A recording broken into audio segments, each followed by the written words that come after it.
ETF index mutual funds నేర్చుకుని stock మార్కెట్లో రాణించాలనుకుంటున్నారా? వెంటనే ఈ నెంబర్కి కాల్ చేయండి. నమస్తే రమ్మగారు. నమస్తే జయ. రమ్మగారు, మనకి పోలి పాడ్యం ఉంది. ఈ పాడ్యం యొక్క విశిష్టత ఏంటి? మార్గశిర శుద్ధ పాడ్యమి విశేషమైన రోజు. ఈ రోజున మనం ఏం చేస్తాము, ఈ నెల రోజులు కార్తీక మాసం పూర్తి చేసాము. నెల రోజుల కార్తీక మాసము శరదృతువు. అమావాస్య వెళ్ళగానే హేమంత ఋతువు ప్రారంభం అవుతుంది. హేమంతంలో మంచు, ఇప్పటికే మంచు మొదలైపోతుంది. నీకు కార్తీకం చివరికే బాగా పొగ మంచు వచ్చేస్తుంది. పూర్వకాలంలో వీట్లలో ఈ కార్తీక మాసం అంటే ఇంట్లో స్నానం చేసే వాళ్ళు ఎవరు ఉండేవాళ్ళు కాదు. కార్తీకము విధానంగా చేసుకోవాలి అంటే నదికి వెళ్ళాలి. అప్పుడు ఈ పంపులు, ఈ ఓవర్ హెడ్ ట్యాంకులు ఏవి ఆనాడు? అందరూ నదీ స్నానానికి వెళ్ళేవాళ్ళు. ఈ నదీ స్నానం చేసి నది దగ్గర గట్టు మీద దీపాలు పెట్టుకుని పూజ చేసుకునేవాళ్ళు. సంకల్పం చెప్పుకుని నదీ స్నానం చేసేవాళ్ళు. తర్వాత నదికి సమీపంలో ఏదైనా దేవాలయం ఉంటే దేవాలయంలో దీపారాధన చేసుకోవడం, లేదా నది ఒడ్డునే దీపారాధన చేసి ఓ పండో ఫలమో పట్టుకెళ్ళి నివేదన చేసి కార్తీక స్నానం అయ్యింది అనిపించుకుని ఇళ్ళకి వచ్చేవాళ్ళు. హేమంతం మొదలు పెట్టంగానే ఇంకా మంచు దట్టం, ఒక్క రోజులో తేడా వచ్చేస్తుంది. అవును. అయితే ఈ రోజున ఏం చేసేవాళ్ళు, ఈ మన నీళ్లలో దీపాలు విడిచిపెట్టేవాళ్ళు. అవతల నుంచి వచ్చే వాళ్ళకి ఒక వెలుగు, కనువెలుగు కనపడేలాంటి ఒక క్రియ. ఇక దీపారాధనలు లేవు. బయట ఆరు బయట దీపారాధనకి రావటం, ఆరు బయట స్నానానికి రావటం లేనే లేదు. దీంతో ఎండు. అమావాస్య నాడు పూజలు ముగించుకుని పాడ్యమి నాడు ఈ దారి దీపాలు, నీటి దీపాలని వదిలిపెట్టి నమస్కారం చేసుకునేవాళ్ళు. అరటి దొప్పల్లో కొద్దిగా చిన్న గుండు ఇవి చేసి ఒత్తులు, ఆవునేతితో తడిపిన ఒత్తుల్ని పెట్టి వెలిగించి నీటిలో దండం పెట్టి పసుపు కుంకుమ పువ్వులు అలంకారం చేసి కార్తీక దామోదర ప్రీత్యర్థము చిట్ట చివరి దీపాలు ఇవని నీటిలో వదిలిపెట్టేవాళ్ళు. ఈ ఒక్క నెల తప్ప, కార్తీకం తప్ప అసలు బయట దీపారాధనకి వెళ్ళేనేది ఏ సందర్భము మనకు కనపడదు. ఇది ఒక్కటే. ఓకే, ఒక్క నెలే కదా. అయితే ఏమైందట, ఈ పూర్వం ఈ ఇట్లా పూజలు చేసుకునే కాలంలో ఒక చాకలి కుటుంబంలో ఒక 5గురు మగపిల్లలు ఉండేవాళ్ళు, రజకులు. 5గురు పిల్లలు ఉంటే ఆ అత్తగారికి, ఆవిడకి చాలా డంబంగా గ్రాండ్గా పూజ చేయటము, గొప్పగా మేము పూజ చేస్తాం, స్నానం చేస్తామని చెప్పుకోవటము, అలాంటి భావాలు ఉండేవి. అయితే వాళ్ళకి 5వ అబ్బాయి కూడా పెళ్లి చేశారు, ఆఖరి అబ్బాయికి కూడా పెళ్ళయింది. 4 కోడళ్ళు అత్తగారితో కొంచెం తానా తందానా అనేవాళ్ళు. ఆఖరి కోడలుగా వచ్చినటువంటి పోలాలు, అమ్మాయి పేరు పోలి, పోలమ్మ పోలాలు అనేవాళ్ళు. ఈ పోలి ఇంకా భక్తురాలు. అది చాలా భక్తి శ్రద్ధలతోటి దైవనామస్మరణ చేసుకుంటూ పూజ చేసేది, వంచింతలు ఎత్తకుండా పనిచేసేది, మహావినయంతో భక్తితో ప్రవర్తించేది. ఈ అత్తగారి డంబాచారానికి, దీని వినయానికి, చిన్నపిల్ల వినయానికి కాంబినేషన్ బాగా కుదిరేది కాదు. ఆవిడ నేను అది చేస్తా ఇది చేస్తా అంటే పిల్ల అది చేసేసేది. మాటల పోగులు వేరే ఉంటాయి, క్రియాశీలకత్వం వేరే ఉంటుంది ఎప్పుడూను. అయితే ఈవిడికి కోడలి పూజ, దాని శ్రద్ధ ఒళ్ళు మండేది. ఏమిటి దీని గొప్ప అనిపించేది. అందుకని కోడలికి ఆ గొప్ప ఎక్కించనివ్వకూడదని ఆ అమ్మాయికి పూజ చేసుకునే అవకాశం ఆవిడ ఇచ్చేది కాదు. ఇంతలో కార్తీక మాసం వచ్చింది. కార్తీక మాసం వస్తే అత్తగారు పెద్ద కోడళ్ళని 4గురిని తనతో పాటు కార్తీక స్నానాన్ని తీసుకెళ్ళేది. అత్తగారు మహాభక్తురాళ్ళని నమ్మేవాళ్ళు పెద్ద కోడళ్ళు. వాళ్ళకి చిన్న కోడలు తాలూకు ఆ సింపుల్ భక్తి ఎక్కేది కాదు. కానీ అత్తగారికి తెలుసు, ఈ పిల్ల సింప్లిసిటీలోనే నిజమైన భక్తి ఉన్నది, తను కొంచెం ఓవరాక్షన్ చేస్తాను తెలుసు, కానీ ఆ పిల్ల గొప్ప ఆవిడ ఒప్పుకునేది కాదు. ఇలాంటి వాళ్ళు ఉంటారు కదా. అయితే ఏం చేసేది, రోజు పెద్ద కోడలు 4గురిని తనతో పాటు స్నానానికి తీసుకుపోయేది. ఈ చిన్నపిల్లకి పాల్ది, గేదెల దగ్గర బాగు చేయి అని ఇలా 100 రకాల పనులు చెప్పేది. పిల్ల ఇంకా నదీ స్నానానికి వెళ్ళలేక ఇంట్లోనే నీళ్ళు పోసుకుని నిశ్శబ్దంగా దీపం పెట్టుకునేది. దీపానికి కూడా ఇంట్లో పెద్ద ఆసరా ఏం ఉంచేది కాదు అత్తగారు.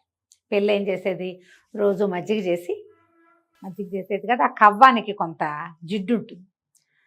పెరట్లో ఉన్న పత్తి చెట్టు నుంచి కొద్దిగా పత్తి తీసుకుని అవి ఆ చల్లకవ్వంలో దాన్ని టైట రాపాడిస్తే కొంచెం జిడ్డు అంటుతుంది. దాన్ని వెలిగించి దీపం కనపడకుండా దాని మీద బుట్ట బోర్లించి దీపాన్ని సానుకూలంగా పెట్టుకునేది.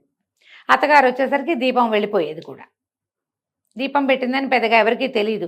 తనకు దేవుడికి తెలిస్తే చాలు, జనాలు చూడటం ఎందుకు, మన దీపాలు. ఇప్పుడు మనం ఎట్లా అయ్యాం, మనం ఏం చేస్తున్నామో ప్రపంచమంతా చూడాలి. ప్రపంచం కోసమే, ప్రపంచం కాదు, మనం లేవు, దేవుడు అసలు లేడు. అసలు మిగిలిందంతా ప్రపంచమే. అవునండి. వాళ్ళకి చూపించాలి, వీళ్ళకి చూపించాలి, నేను ఇట్లా చేశాను, నాకు అంత బాగా వచ్చు, నాకు అదేమిటో వచ్చు. అసలు విషయాన్ని వదిలేస్తున్నాం. ఏంటేంటో కొత్త వింతలు, కొత్త పోకడలు, పూజా విధానంలో కూడా ఎన్ని తీసుకొచ్చేసారు ఎన్నో అమ్మగారు. ఎన్నో ఎన్నో పద్ధతులు. అవునండి. అంతే, ప్రపంచం కోసమే చేస్తాం. ఈ అమ్మాయికి ప్రపంచ పూజ లేదు, దైవ పూజ మాత్రమే ఉంది. నెల గడిచింది. నెల గడిచేసరికి చివరికి అమావాస్య నాడు వచ్చింది. అమావాస్య తెల్లవారితే పోలిపాడ్యమి. అందరూ స్నానాలకు వెళ్ళిపోయారు. నది ఒడ్డున దీపాలు వదిలిపెట్టారు. నదిలో దీపం మరి దీపాలు వదిలిపెట్టాలని క్రియ ఉందిగా. వాళ్ళంతా దీపాలు వదిలిపెట్టుకుని పెటక బెల్లాలు పంచిపెట్టుకుని అందరికీ ముత్తైదులకి బొట్లు కాటికలు పెట్టి బోల్డ్ చేసుకున్నారు.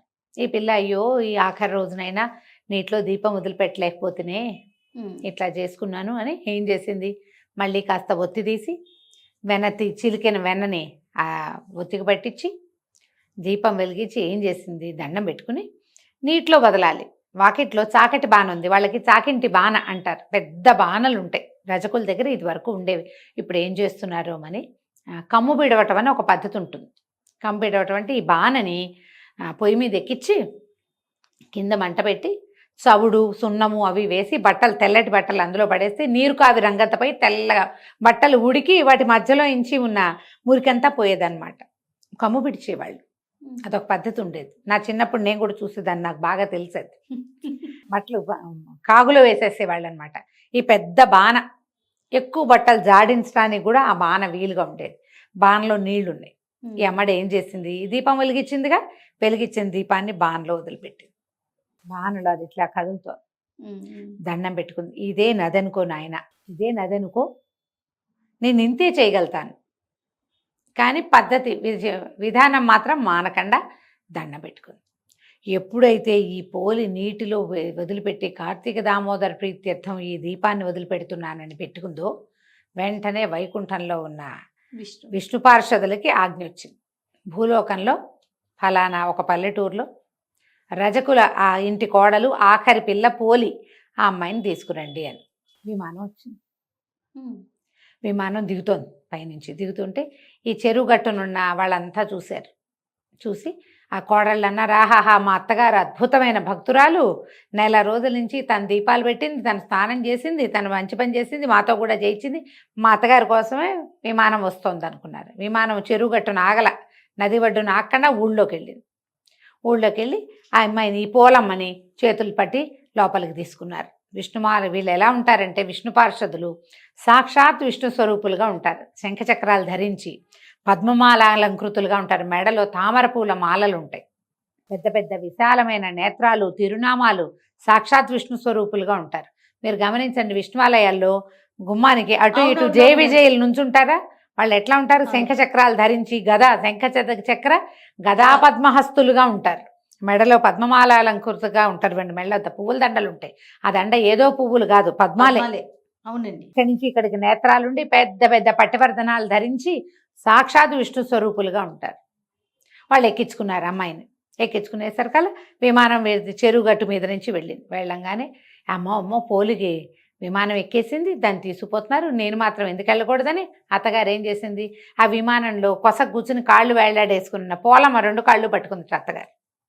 అమ్మో మా అత్తగారు విమానం ఎక్కి ఎగిరిపోతుందని పెద్ద కోడలు, చిన్న కోడలు, నడిపి కోడలు, 4వ కోడలు అందరూ కలిసి ఒకళ్ళ కాళ్ళు ఒకళ్ళు పట్టుకున్నారు. పొడుగ్గా సాగుతూ వెళ్తుంటే ఈ లోపల ఉన్న వీళ్ళు ఉన్నారుగా విష్ణు పార్షదులు, మీ అందరికీ అవకాశం లేదు, ఇది పోలమ్మకే ఉందని ఏం చేశారు, అత్తగారి చేతులు కత్తితోటి విదిలించేశారు. విదిలించగానే అత్తగారు పడింది, ఆవిడతో పాటు 4 కోడళ్ళు ఢామని కింద పడ్డారు. పోలమ్మని స్వర్గారోహణ చేయించేశారు. ఆ అమ్మాయి మాత్రం విష్ణులోకాలకి వెళ్ళిపోయింది. సశరీరంగా పోలాలకి ఇది లభించింది. ఈ పోలి స్వర్గారోహణ స్వర్గారోహణ అని చెప్పుకుంటాం, కానీ వైకుంఠానికి వెళ్ళింది అమ్మాయి. ఈ కథ చెప్పుకుని దీంతోటే మనం కార్తీక మాసం నెల రోజులు చేసింది పూర్తవుతుంది. నీటిలో దీపం వదిలిపెట్టాలి. ప్రవహించే నీటిలో వదిలిపెట్టగలిగే అదృష్టవంతులు ఎవరైనా ఉంటే హాయిగా చేయండి ఆ పని.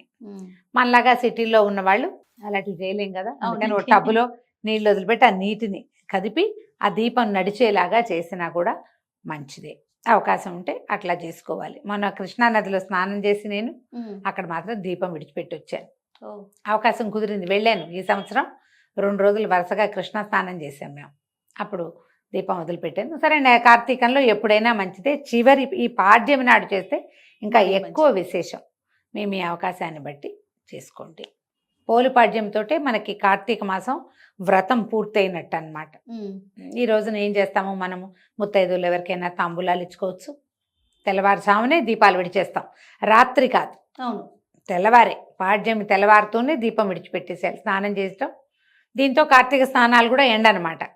పొద్దున్నే తలార స్నానం చేయటం, పూజ చేసుకోవటం, శివ పూజ రోజువారీ ఏం చేసుకుంటున్నామో, గౌరీ పూజ, శివ పూజ మనం ఏం చేసుకుంటున్నామో పూజ చేసి దీపాన్ని నీటిలో విడిచిపెట్టి, ఆ దీపాన్ని కొంచెం బెల్లం నివేదన చేసి, కాస్త ఒక అగరత్తి వెలిగించి, పసుపు కుంకుమ 2 పువ్వులు పెట్టి దండం పెట్టుకుని, పోలమ్మ వెళ్ళిరా అమ్మ క్షేమంగా అని చెప్పి ఆ దీపాన్ని నీటిలో వదిలిపెట్టేసేయాలి. ఇలాగా మనం పోలిపాడ్యమి పూజని పూర్తి చేసుకుంటాం. నమస్తే. నమస్తే.